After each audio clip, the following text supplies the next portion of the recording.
Hey fellow gardeners, Dawn here from Seasonal Designs. Today we are talking about critter control.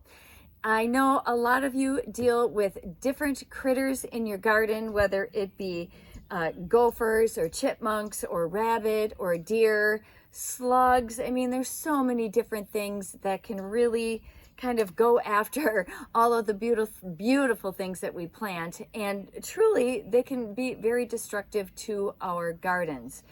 But the two things I'm going to talk about today, because I deal with them the most, are control of rabbit and deer, and a couple of things that you can do to help kind of mitigate the damage that they may do in your garden. The first thing we're going to do is we're going to go take a look at a couple of plants so we can try to determine like who or what is doing the damage.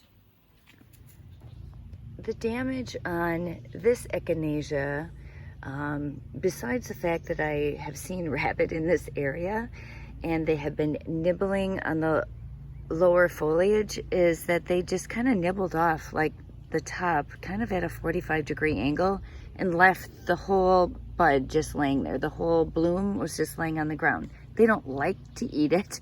Don't know why he had to nibble it off, but he did. So that is a good indication of rabbit damage. See the bottom of the echinacea where there were leaves? If you go, in one night and the next morning you come out and all the bottom leaves are gone, it is likely a rabbit came through and just chomped a bunch of them up. Let's take a look at a good example of deer damage. Now, deer typically come through, and when they eat, they chew, they rip, like the edges are jagged, and they just rip a lot of this off versus like a clean cut from a rabbit. So you can see a lot of jagged. Now, this could be other stuff too, but I'm confident that a slug didn't come through overnight and, make this damage. This is pretty much deer damage, and it's right next to a path that they walk on. Yes, I know, why did I plant this here? But typically I spray this, and I left this go a little too long, and well, they showed me who's boss. So that's a good example of the deer damage. So this is another example of something that could potentially be getting my echinacea. This is a little bit different because what happens with these little worms right here, these little caterpillars, is that the leaves are crunchy and they just literally suck the life out of your plant and they fall away. So this is, another critter that is using your plants for food. Now, if I saw this in my prairie, I would leave this, but I can't leave this on here. So I am going to remove all of those caterpillars.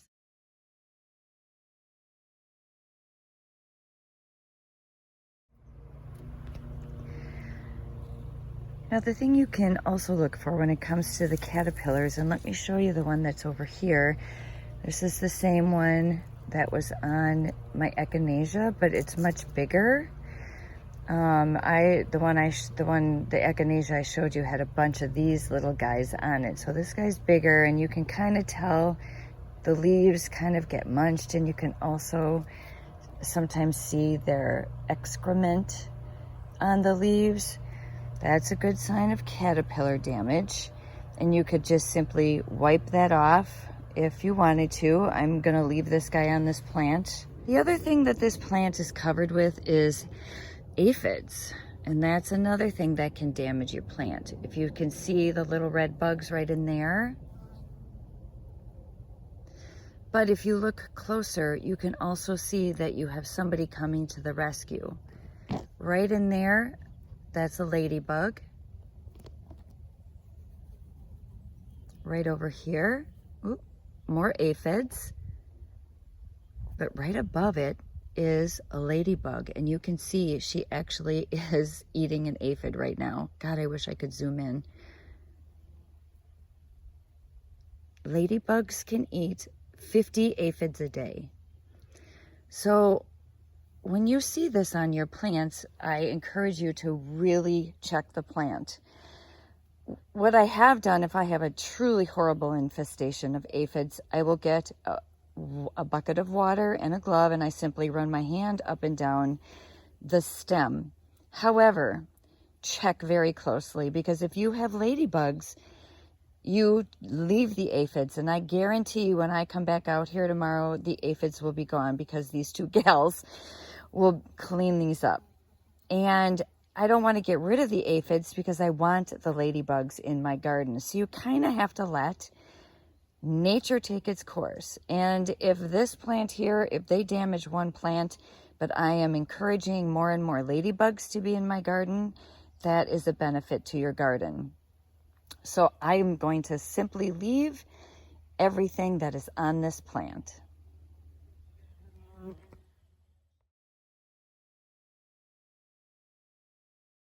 So now that I know that it really most likely are rabbits that are eating the succulent leaves off of my beautiful echinacea, and not only do we figured that out by taking a look at the plant and noticing what was eaten, but I have also seen rabbit kind of going in and out of my tree line. So I'm pretty positive that once I protect that, that hopefully that's going to be the problem and my echinacea will recover. So there's a couple of different things you can do. You can spray your foliage of your plants, and I have two different types here that I actually use. One is called Liquid Fence Deer and Rabbit Repellent, and this is a concentrate that I have here, and you shake it up. Let me grab my sprayer. You shake this up and you follow the directions, and you're going to put it in a sprayer. I like to use this pump sprayer. I pump this and it sprays out. I can adjust the settings. When you spray this, it stinks. It does not smell good at all. You will smell it, but once it dries, you don't smell it anymore, but supposedly the animals do. And I have used this and I have had some success with this. The other thing that I have is something called Repels All. And this is supposed to keep animals from grazing. And it says it's a unique blend which causes a mild irritation to the animal's nasal passages. So when an animal touches it or tastes it, it triggers the natural instinct for them to avoid or escape.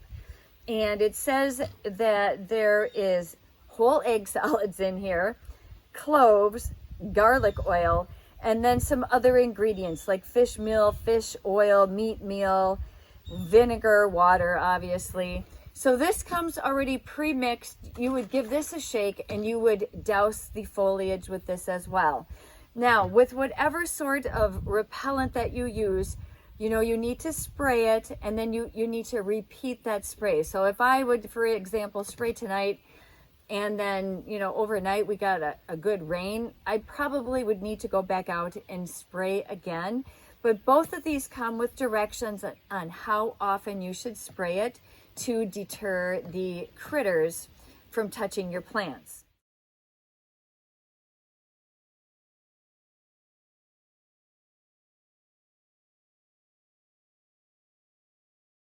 Now, the other thing that I'm also have and that I'm going to try is this is from Wireworks. I picked this up at my local plant store. I actually got it at a Stein Gardens and Gifts.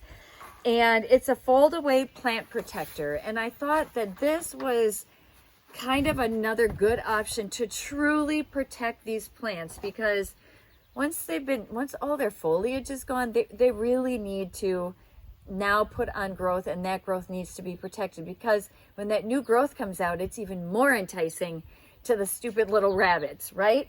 Now, let me show you this, because I actually took one out of the box, and it's kind of nice because you can kind of make this any shape that you want. So it comes kind of all put together except for this one opening. So if I wanted to, if I had 2 or 3 of these, I could enclose a big area by just hooking on a few more of them. Or I could go ahead and, for example, protect 1 or 2 plants. And I just thought this was really versatile for like caging and to protect things. It's also a little bit taller. It does come, there's one that's about half as tall, but I thought, you know what? I'd probably get more use out of something taller, because then it potentially would help protect from deer as well as rabbit. Then it also comes with a couple of zip ties. So you're simply going to zip tie this together. So if I just wanted to zip tie this one together, I'll just use a couple of zip ties. If I want to make a bigger encasement, I would zip tie a few of these together. And then it comes with these hooks like this, so you'd be able to sink that into the ground so that it wouldn't go anywhere. Now, you know, you can get these zip ties at any hardware store. So if you want to use this year after year after year, and change its shape or its form, you can easily do that just by using other zip ties. So those are the main things that I'm going to use to protect that new echinacea, and then we're going to see how this works.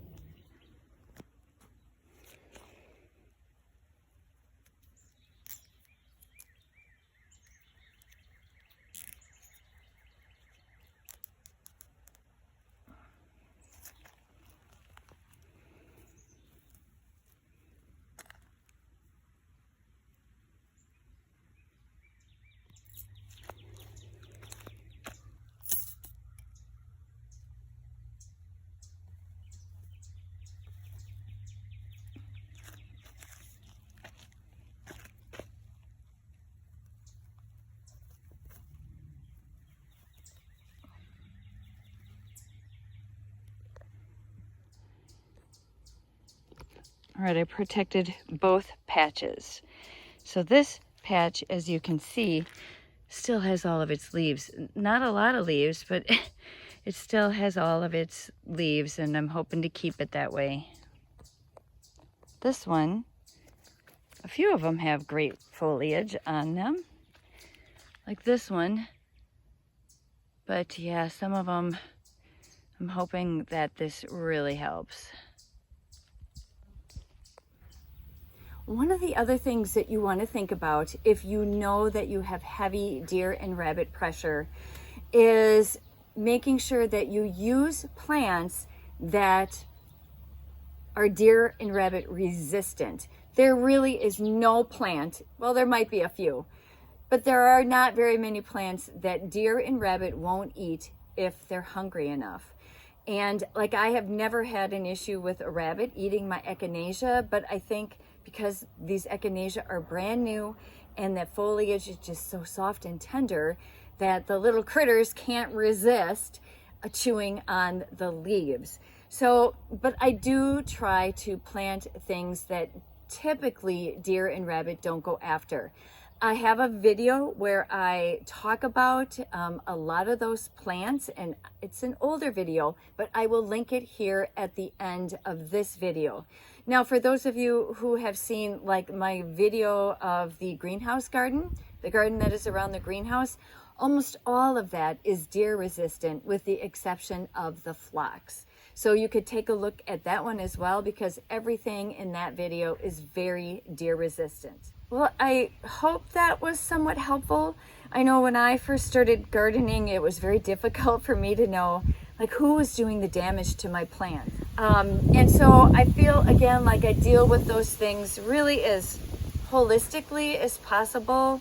So fencing to protect my stuff from the deer and the rabbit. Planting the right plants so that hopefully deer and rabbit, you know, they're resistant and they're not as interested in it.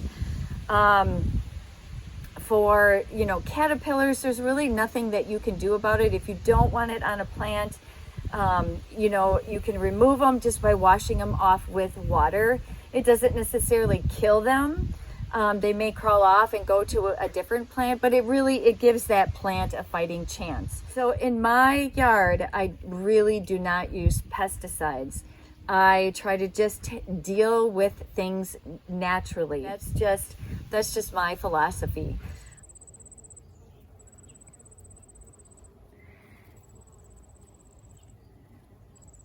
Well, that's one of the reasons why you don't use pesticides. And here's another reason you don't use pesticides in your garden. When you kill the bad bugs, you kill the good bugs, and you just don't want to do that.